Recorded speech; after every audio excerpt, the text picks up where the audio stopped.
सर्वांना नमस्कार. तर मास्टर विशाल सर या यूट्यूब चॅनलवरती आपलं सर्वांचं पुन्हा एकदा सहर्ष स्वागत. सर्वांना शुभ सकाळ. तर महाराष्ट्र पोलीस भरतीसाठी एक अतिशय महत्त्वाचा विषय आहे की जे पाठिंबाची पोलीस भरती आहे 2024-25ची ती पूर्ण झालेली आहे.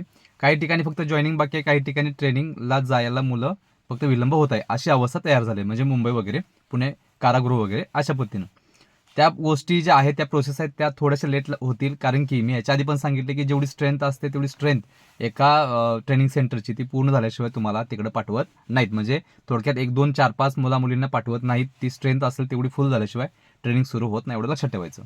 आणि जर बोलवलं तर हेडक्वार्टरला 2 महिने, 3 महिने, 4 महिने ठेवतात आणि त्यानंतर तुमचं ट्रेनिंग चालू होते. अशा अवस्था सुद्धा पाठीमागे झालेल्या लक्षात ठेवा. सो आत्ताच्या घडला सगळ्यात महत्त्वाचा विषय म्हणजे जे काही महाराष्ट्र पोलीस भरती आहे, महाराष्ट्र पोलीस भरतीमध्ये एक घटक खूप महत्त्वाचा आहे जिथं खूप मोठ्या प्रमाणात जागा रिक्त आहेत. एक ऑफिशियल इन्फॉर्मेशन जी 2025-26च्या पोलीस भरतीमध्ये किती जागा असतील, कशा पद्धतीनं असतील, याची सगळी इन्फॉर्मेशन तुम्हाला या व्हिडिओमध्ये आपण आता पोच करणार आहोत. तर सुरुवातीला एक विनंती करतोय की आपल्याकडे जे काही आरटीआयच्या माध्यमातून उत्तर आलेलं आहे, जे परिपत्रक किंवा आरटीआयचे एक जे काही आहे प्रसिद्ध झालेले आहे ते सगळं व्हायरल होते आणि त्याचं विश्लेषण तुम्हाला या व्हिडिओच्या माध्यमातून आता आपण करणार आहोत. सो हा व्हिडिओ शेवट पण बघून घ्यायचा आहे. हे परिपत्रक जे आहे ते आपण आपल्या टेलिग्राम चॅनलवरती सुद्धा टाकून देतोय. सो तो तुम्हाला टेलिग्राम चॅनल जॉईन करायचं असेल तर या व्हिडिओच्या खाली डिस्क्रिप्शन बॉक्समध्ये टेलिग्राम चॅनलची लिंक दिली, ते जाऊन तुम्ही हे लेटर बघू शकताय. सो अशा पद्धतीनं महाराष्ट्र पोलीस भरती जे काही 25-26ची आहे यातल्या जागा किती असणार, कशा पद्धतीने असणार आहे, भरती एकंदरीत कधी पडणार आहे, याची सगळी इन्फॉर्मेशन तुम्हाला या व्हिडिओच्या माध्यमातून आता आपण करणार आहोत. तर बघा, जनमाहिती अधिकारी तथा सहाय्यक पोलीस आयुक्त प्रशासन ठाणे शहर, तर ठाणे शहरच्या बाबतीत जे काही जागेंची म्हणजे बॅट्समन असेल, शिपाई असेल, त्याचप्रमाणे चालक असेल, SRPF असेल, या सगळ्याच जागेंची इन्फॉर्मेशन तुम्हाला इथे देणार आहोत. त्याच पद्धतीनं अशा पद्धतीनं मुंबई असेल किंवा जे काही इतर घटक आहेत त्यांचं सुद्धा आरटीआयच्या माध्यमातून आरटीआय टाकायला आपण सुरुवात करणार आहोत. आणि सध्या रिक्त जागा किती असणार आहेत ह्याच्यावरून भरती कितीची येऊ शकते याची सगळी इन्फॉर्मेशन इथून पुढे तुम्हाला व्हिडिओच्या माध्यमातून विश्लेषण असणार आहे. सो चॅनल सबस्क्राईब करून घ्यायचं आहे. बघा काय सांगितलंय, केंद्रीय माहिती अधिकार जे काही अधिनियम 2005 अन्वये अर्जाची माहिती दिलेबाबत असं संदर्भ त्यांनी पाठीमागचा एक संदर्भ दिलेला आहे. तर बघा काय विचारलं याच्यामध्ये बघूयात आपण. तर मुद्दा बघूयात. माननीय पोलीस आयुक्त ठाणे शहर आस्थापनेवर पोलीस शिपाई, बॅट्समन, चालक, पोलीस शिपाई पदांची संख्या किती मंजूर आहे, त्यापैकी किती पदे कार्यरत आहेत याची माहिती जे काही आहे आताच्या घडीला ते विचारत आहेत. जो काही माहिती अधिकाराच्या माध्यमातून आरटीआय टाकलं जातं ते त्याच्या बाबतीत सांगतोय.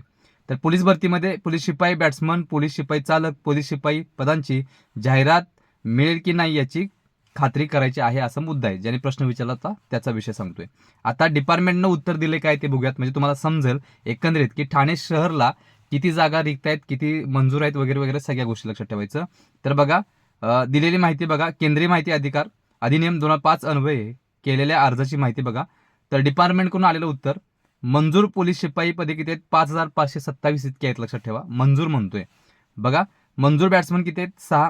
मंजूर चालक शिपाई जे काय आहेत ते 166. कार्यरत पोलीस शिपाई किती आहेत तर 4,592. कार्यरत बॅट्समन किती आहेत, 6. आणि कार्यरत चालक पोलीस शिपाई 141 इतके आहे लक्षात ठेवायचं.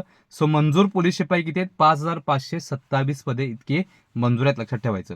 तर बघा अशी माहिती जे काय आहे ते ठाणे शहर जे काही ऑफिशियल डिपार्टमेंट आहे त्यांच्याकडून आरटीआयच्या माध्यमातून ज्यांनी कोणी आरटीआय केला होता त्यांना तो रिप्लाय भेटलेला लक्षात ठेवायचं. सो अशा पद्धतीनं जवळजवळ 4-5 हजार जागा रिक्त आहेत. म्हणजे याचा अर्थ असा आहे की ठाणे शहराला सुद्धा मोठ्या प्रमाणात जागा येतील हे मात्र नक्कीच. सो अशा पद्धतीनं हे झालं एका घटकाचं किंवा एका जिल्ह्याचं जे काही 5-6 घटक आहेत ती सगळी इन्फॉर्मेशन तुमच्यापर्यंत आता पोहोच झालेली आहे. मग सेम सर अशाच पद्धतीनं सगळ्या जिल्ह्यांचे जे काही या असतील जागा असतील रिक्त त्याची सुद्धा इन्फॉर्मेशन घेऊन तुम्हाला आरटीआयच्या माध्यमातून आपण आता पोहोच करणार आहोत. तो अशा पद्धतीनं विविध कात्रणे येतील, बातम्या येतील आणि म्हणजे एकंदरीत हे वातावरण तयार होते आणि नंतर भरती पडते. आता सगळ्यात महत्त्वाचा विषय कायमस्वरूपी जो मी सांगतोय तो की सर भरती कधी पडणार, हा सगळा विषय. सगळ्यात महत्त्वाचा विषय हाच आहे की सर भरती कधी पडणार. तर तुम्हाला याच्या आधी पण सांगितले की जोपर्यंत 36 जिल्हा 4-5 घटकांचा जिल्ह्यामधील जे काही अहवाल आहे त्या सगळ्या घटकांचा अहवाल येत नाही तोपर्यंत एकंदरीत पोलीस भरती पडू शकत नाही लक्षात ठेवायचं. अहवाल आल्यानंतर प्रत्येक घटकावाईज जर त्रुटी असतील तर त्या त्रुटी पूर्ण करण्यासाठी संबंधित जिल्ह्याचे जे काही अधिकारी असतील सिनियर त्यांच्याकडे तो अहवाल पाठवावा लागतो आणि त्यानंतर मग परमिशन भेटते वित्त विभागाची. जर वित्त विभागाला जर त्रुटी आढळली तर परत जाते, परत येतोय, परत जातोय, परत असे 1-1.5-2 महिन्याचा खेळ चालू असतोय. कितीही काही करा जोपर्यंत हे होत नाही, परमिशन भेटत नाही, तोपर्यंत हा विषय होत नाही. त्यात पोलीस भरती पाठिंबाचं राजकारण आणि सगळ्या गोष्टी आहेत. कालच तुम्ही बघितलं असेल तर एमपीसीचा एक पेपर फुटलेला लक्षात ठेवायचं. म्हणजे ज्याच्यावरती आपला सगळ्यात जास्त विश्वास आहे तिथं दगाफटका झाला लक्षात ठेवायचं. सो एकंदरीत महाराष्ट्र आपला कुठं चाललाय हे कुणालाच कळण झालंय. सो अशा पद्धतीनं लक्षात ठेवा की हे जे काही आहे हे राजकारण आहे, हे भरत्या म्हणजे राजकारण लक्षात ठेवायचं. ह्याच्या आधी पण सांगत होतो, पाठीमागच्या जवळजवळ 19 पासून मार्गदर्शन करतोय ऑनलाईनच्या माध्यमातून आणि जवळजवळ 13, 14, 15 वर्ष होत आली आता ऑफलाईनच्या माध्यमातून मार्गदर्शन करतोय.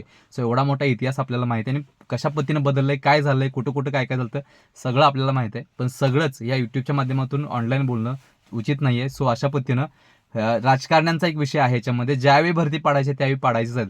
तुम्ही निवेदन द्या, काय पत्र द्या, हे द्या, ते द्या, काही विषय नाहीये. त्यांचं जे ठरलेलं आहे तेच करणार. लय आदळ आपड झाली तर कुठेतरी 10-15 दिवस अलीकडे येईल, नाही तर विषय वेगळा आहे टोटली. त्यांना ज्यावेळी करायचं त्यावेळीच ते करतात, लक्षात ठेवायचं. सो अशा पद्धतीनं आपल्याला काय करायचं आहे सर, तर नोव्हेंबर-डिसेंबरच्या आसपास पोलीस भरती पडेल, जर कोणत्याही घटकाने विरोध नाही केला तर. फॉर एक्झाम्पल आरक्षणचा एक विषय, दुसरा विषय तो म्हणजे ह्याचा जे काय हाईटचा एक विषय आहे तो. तर असं जर वांदे झाले नाहीत तर 100% भरती लवकर पडेल आणि लवकर फिजिकल सुरू होईल. सो अशा पद्धतीनं सगळ्यात महत्त्वाचा विषय होता की ठाणे शहरच्या बाबतीत एक आरटीआयच्या माध्यमातून जो रिप्लाय आला तो तुमच्यापर्यंत पोच केलेला आहे. पोलीस भरती कधी पडेल, कशा पद्धतीने प्रोसेस असते, काय असते आणि त्याच्या पाठीमागचं राजकारण कशा पद्धतीने आहे, ही सगळी इन्फॉर्मेशन तुम्हाला ह्या व्हिडिओच्या माध्यमातून आता आपण दिलेली आहे. सो व्हिडिओ आवडला असेल 100% लाईक, शेअर, सबस्क्राईब करायला विसरू नका. आणि त्याच पद्धतीनं महाराष्ट्रातील मुलींसाठी, महिलांसाठी आपली स्वतःची बॅच एक चालू झालेली आहे, रहिवाशी बॅच. त्याचं ओपनिंग आपलं झालेलं आहे. सो ज्यांना यायचं आहे त्यांनी 100% आपल्या स्क्रीनवरती जो व्हॉट्सअप नंबर दिला त्याच्यावरती एकच मेसेज करा. तुम्हाला लगेच 2 मिनिटांमध्ये डिटेल्स मिळतील आणि मी स्वतः 24 तास लक्ष ठेवून असतोय. सो जेवढ्या काही मुली आल्या त्यांच्यातला बदल त्यांना दिसलेला आहे 10, 15, 20 दिवसामध्ये. सो एवढा मोठा फरक पूर्ण महाराष्ट्रामध्ये कोणी नाही, लक्षात ठेवायचं. सो जिला यायचं, ज्यांना वर्दी हवी आहे त्यांनी लवकरात लवकर या स्क्रीनवरती दिलेल्या व्हॉट्सअप नंबरवरती मेसेज करायचा आहे. फक्त महिलांसाठी, मुलींसाठी एकच रहिवाशी बॅच चालू झालेली, मुलांसाठी नाही आहे. सो याची नोंद घ्या. कुणीही मुलांनी जास्त करून मेसेज करू नका. तुम्हाला जर यायचं असेल तर वैयक्तिक तुमची राहून प्रॅक्टिस करू शकता आपल्यासोबत. पण रहिवाशीची कोणतीही सोय नाही, फक्त एकच घटक एकच ठेवलेला आहे, ते म्हणजे मुली ठेवलेल्या आहेत. सो अशा पद्धतीनं ज्याला यायचं आहे त्यांनी पोलीस भरती असेल, वनरक्षक असेल, दारूबंदी पोलीस असेल, एमपीसी ग्रुप बी, ग्रुप सी असेल आणि सेम पोर्शन असलेल्या जे काही जाहिराती येतात त्याचं सुद्धा मार्गदर्शन आपण करतो. इंटरव्ह्यू असेल, सगळं फिजिकल, लेखी, मेडिकल, डॉक्युमेंटेशन सगळंच त्याच बॅचमध्ये असणार आहे. काहीही शिल्लक नाही. सगळ्या गोष्टींचे मार्गदर्शन तुम्हाला माझ्याकडून वैयक्तिक होते, लक्षात ठेवायचं. तुमची प्रगती ही 1 महिना, 1.5 महिना, 2 महिन्याच्या अंतरावरती तुम्हाला दाखवली जाते, लक्षात ठेवायचं. सो जिला यायचं आहे फक्त 20च ॲडमिशन आहे. पटकन लवकर या स्क्रीनवरती दिलेल्या व्हॉट्सअप नंबरवरती मेसेज करा. तुम्हाला आपली टीम 2 मिनिटांमध्ये त्या बॅचची सगळी डिटेल्स देईल आणि तुमच्या काही शंका असतील तर 100% तुम्ही व्हॉट्सअपला तिथे रिप्लाय देऊ शकताय. सो कोल्हापूर, सातारा, सांगली, सोलापूर किंवा जेवढे असतील कुठून तर लक्षात ठेवा त्यांनी लवकर मेसेज करा. जवळ आहे तुमच्यासाठी. आणि एक लक्षात ठेवायचं, वर्दी मिळाल्यानंतर त्याग करावं लागतोय. सो आजही तुम्हाला घर सोडावं लागेल जर तुम्हाला वर्दी हवी असेल तर.